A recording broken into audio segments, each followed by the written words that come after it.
Hey guys, welcome to Minecraft The End. Today we will be reading chapter 24, which is titled The End, which is the last chapter of our book. I am excited that you are able to be here with us and finish it today. It starts on page 239 and goes to page 242. If you guys have enjoyed this book and want to hear another Minecraft novel, make sure you hit that subscribe button for more books to come. Without further ado, chapter 24. Title: The End. It is always night in the end. There is no sunrise. There is no sunset. There are no clocks ticking away. But that does not mean there is no such thing as time or light. Ring after ring of pale yellow islands glow in the darkness, floating in the endless night. Violet trees and violet towers twist up out of the earth into the blank sky. Trees full of fruit, towers full of rooms, white crystal rods stand like candles at the corners of the tower roofs and balconies, shining through the shadows. Sprawling, ancient, quiet cities full of these towers glitter all along the archipelago. Purple and yellow, and like everything else in this place, beside them float great ships with tall masts. Below them yawns a black and bottomless void. It is a beautiful place, and it is not empty. The islands are full of Endermen, their long, slender black limbs moving over little yellow hills and the little yellow valleys. Their narrow purple and pink eyes flash, their thin black arms swing to the rhythm of a soft, whispering music, plotting their plots and scheming their schemes in the tall, twisted buildings, older than even the idea of a clock. They watch everything. They say nothing. Shulkers hide in boxes nestled in ships and towers, little yellow-green slugs hiding from outsiders. Sometimes they peek out, but they snap their boxes safely shut again. Like clams in their shells, the gentle thudding sound of their cubes opening and closing is the heartbeat of the end. And on the central and largest island, enormous obsidian towers surround a small pillar of gray stone ringed with torches.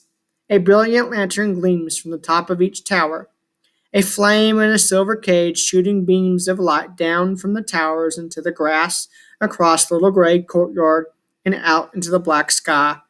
Above it all, something slowly circles, something huge, something with wings, something that never tires. Round and round it goes, and its purple eyes glow like furious fire. Finn! The word came zinging through the shade of the shore of one of the outer islands. A huge end city loomed over most of the land. Telos. Telos sprouted out of the highlands like something alive. Great pagodas and pavilions everywhere.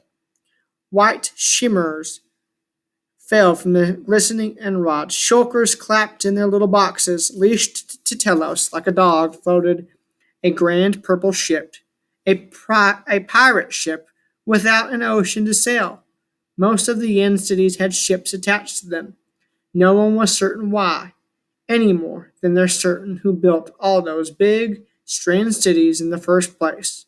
Not the Endermen, though they were happy to name every place after themselves. Not the thing flying in the endless circles around a gate to nowhere. Not the Shulkers, who never came out of hiding long enough to learn anything about anything.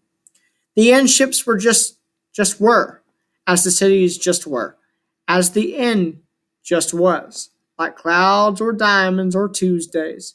Finn, find anything good? A skinny young Enderman teleported quickly across the island, in and out of nooks and crannies of Telos. He blinked off in one place and back into another until he stood on the deck of the end ship, holding something in his arms. His head was handsome, black and square. His eyes were bright and hungry. His limbs were slim but strong. An Enderman leaned against the mast, waiting for him. She crossed her dark arms across her thin chest. Nothing good, Mo. Just a bunch of pearls. We've got tons of those, huh? You take them. They give me the creeps. I was sure the chest plates we found last week would regen by now, but I guess somebody else got there first. I got some redstone ore. That's about it. You go next time. You always sniff out the good stuff. The twin 12-year-old Enderman, brother and sister Finn and Mo, headed down to the guts of their ship.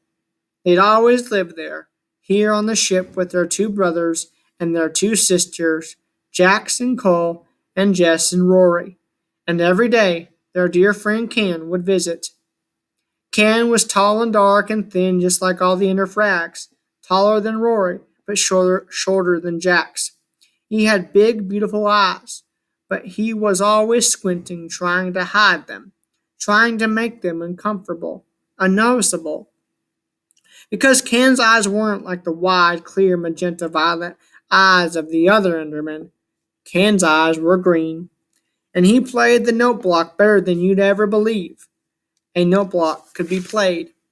Jax liked to tease Mo that she was sweet on Ken. Brothers were like that. They couldn't remember any other place. They grew up here. It wasn't their home, no different from any of the hundreds of Endermen you'd find on any island here in the archipelago.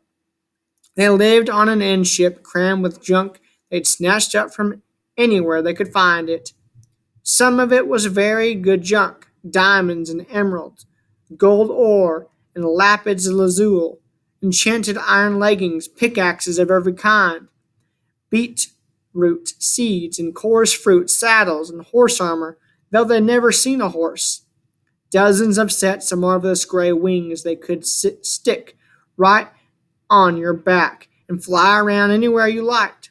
Some of it was just plain old actual junk, rocks and clay and sand and old books with broken spines, a moldy greenish blue egg with weird veins running all over it.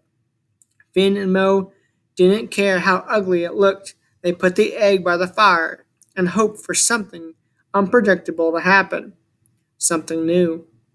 The family of Endermen knew there were other worlds out there. It was only logical when you lived in a place called the End. If there was an end, there had to be a beginning. Somewhere else for this place to be the end of. Somewhere the opposite of here. Green and bright, with blue skies and blue water, full of sheep and pigs and bees and squid. They'd heard the stories, but this was their world. They were safe here, the 7 of them, with their own things and their own kind and their own story. One big, happy end. That wraps up this novel.